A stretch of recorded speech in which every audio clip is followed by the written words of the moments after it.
Last Friday, the interview with Miyazaki dropped detailing what Duskbloods is and what it isn't, as well as some insight into its creation and goals. I made my last video about my initial impressions of the announcement trailer, and it would seem that all of my worries were confirmed for the game. That said, I'm actually a little excited for Duskbloods. Not in the way I would be if it were what I want Souls games to be, but in the way that it might be different enough to change what I want from Souls games. Let's get the major stuff out of the way. Duskbloods is a Switch 2 exclusive because it was brought to Nintendo as an unrefined concept, greenlighted for the Switch with a small team, then elevated to a Switch 2 release with a larger team.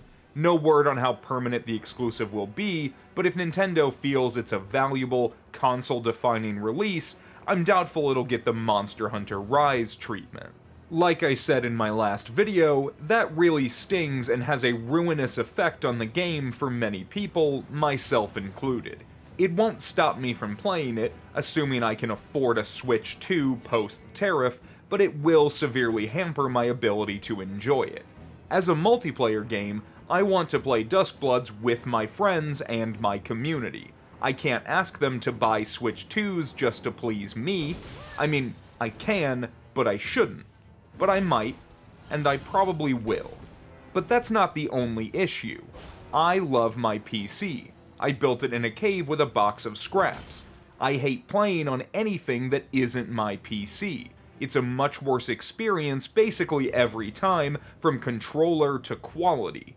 Sure, there are the occasionally awful PC ports, but those are the exceptions and not the rule.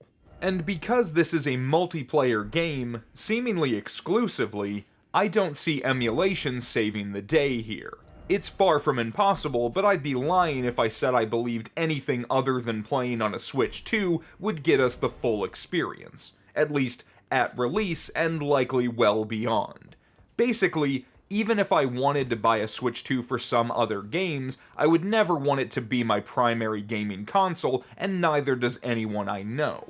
But FromSoft is going to force my hand, as they did with the PlayStations 3, 4, and 5. I literally do not use those consoles outside of their exclusives, and I can't imagine a scenario where I'd prefer them. The DualShock is an acceptable controller at best, and I will not be persuaded otherwise. So if Duskbloods being a Switch 2 exclusive ruins it for you completely by preventing you from playing or enjoying it, I feel you. It's an awful move meant to attack you as a consumer and incidentally as a gamer. But if you can jump that hurdle by whatever means and still want to play Duskbloods, there are further concerns. More points of interest, if you will. I speculated in my last video that there would not be character creation, and I was irritatingly correct. The characters are preset, indicating a lack of traditional Souls RPG elements. However, Miyazaki elaborated that there would be character customization, where roles can be altered via bloodlines and, interestingly, appearance can be adjusted. We have no idea to what extent, and it could be just outfits or costumes akin to skins, but if we get some greater control over the character's appearance, it could go a long way to filling the creation gap. I'm also hoping there will be some form of weapon or loadout configuration, as the more customization options, the better. But that still wouldn't put us where I'd like to be. I have a very rigid, obtuse, and frankly impossible criteria for games that I'm interested in playing, all built around my ideal gaming experience.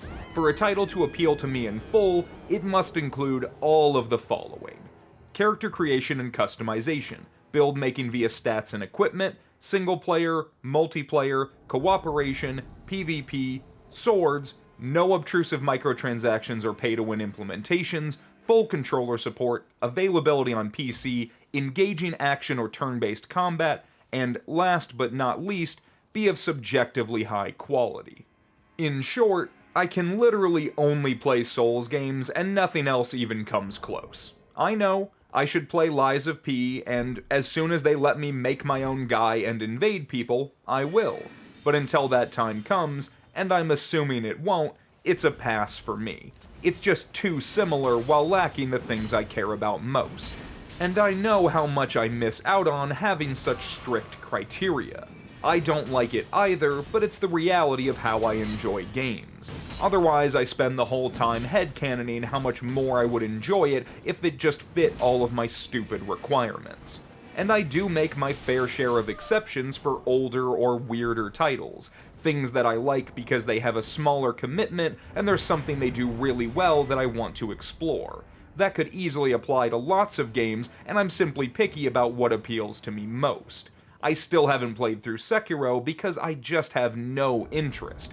I have no doubt it's a great game, but I know what I'm looking for, and I didn't see it from what I played. Of course, I don't know that I wouldn't like it if I gave it enough time, but that requires a hurdle to be jumped, and I just haven't felt like jumping it. If I force myself to, I'm all the more likely to hate it, and I'd rather give it a fair chance when the time is right. All of that is to say, I'm annoyingly difficult to accommodate in basically every aspect of my life, especially when it comes to games. I'd often rather play nothing than something that doesn't fit my needs. It's the same reason I'd rather make my own TTRPG system and never actually get to play it than just suck it up and play 5e with the already existing community. I'm also vegan, straight edge, and an adamant leftist living in non-coastal America, so you can imagine I'm very fun at parties. But I want to play Duskbloods, despite how much it's discarding from what I want of the Souls formula, regardless of how little it represents my ideal version of a From Software title. It's the first time we're getting a truly dedicated PvP game with Miyazaki at the helm, and that alone is reason to be excited. In the interview, Miyazaki stated he isn't much of a PvP person. That makes a ton of sense, and I have said before I don't believe most of the staff of FromSoft invade at all, let alone with the same frequency and fervor that many players do. But what's interesting is that he wants the game to appeal to players like himself, people who aren't purely interested in the competitive aspects. That's so important to capture, and I'm really glad he brought it up. PvP in the most conventional sense isn't something that directly appeals to me. I'm not very competitive, and I'm not very good. If the only metric of a game was to win, I'd lose interest fast. You'll never see me playing League or Overwatch or anything that is centered on that competitive dynamic. I need nuance and subtlety in my gaming experience. I need to feel like a part of the world with goals and motivations that I can manipulate. I need to roleplay. It's what makes Invasion so appealing throughout the Souls series, and it's something Duskbloods stands to offer. The interview talked about how players may be given objectives as destined rivals or companions, incentivized to fight or join forces based on customizable choices. It reminds me of Bloodborne's Covenant system, where executioners and vile bloods are always at odds, or how a hunter of hunters can be made an adversary at random. That sort of mechanical roleplay is something Elden Ring failed to innovate on, and I'm thrilled they're picking it back up. But I am disappointed it looks like we won't be getting dedicated co-op, as I'd love to try 8-player doubles or 4v4. Who knows, maybe if enough people make enough noise they can add a mode. I really, really want bigger team battles, and this could be a great place for them, even if only as an option. And I think the set characters are a mistake in the sense that you could likely accomplish much of the same lore and dynamics by making them classes. Vampire Aristocrat, Mechanical Warrior, or Psychic Child, without having to play a specific person of that archetype. It's a small distinction, but it has a big effect when it comes to the quality of role-playing.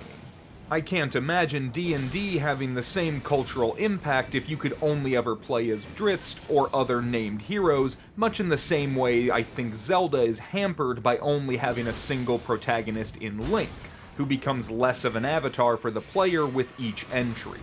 Letting players embody themselves within a character is so important to role-playing, and I think FromSoft is missing the mark with both Duskbloods and Night Rain by excluding that aspect. It feels like they're taking the opportunity to experiment as a license to reject freedom of choice for the sake of streamlining the games. Most dedicated multiplayer titles don't let you make a character, so it makes sense From would follow suit. It just happens to further damage the appeal. I guess I'm saying that and don't know for certain how much other people care about character creation, so if you're someone who does care, let me know why in the comments, and if you're someone who doesn't, you can go to hell. But seriously, Duskbloods looks actually exceedingly tight. The mix of PvP and PvE is always welcome, and if it can manage to capture some good progression mechanics, we could be in for something genre-defining. Not that we have any real insight into how it'll play, as they neglected to show us any functional gameplay in the trailer. I assume they want to wait until Night Rain has had its time in the sun before letting us sink speculative teeth into the next release, and that's fair enough. As I've seen with many creators, Night Rain is looking much, much worse by comparison. It has all of the drawbacks of Duskbloods, save the exclusivity, and virtually none of the appeal. All reused assets, no lore to speak of, and the most blandly repetitive approach to a gameplay loop I could imagine.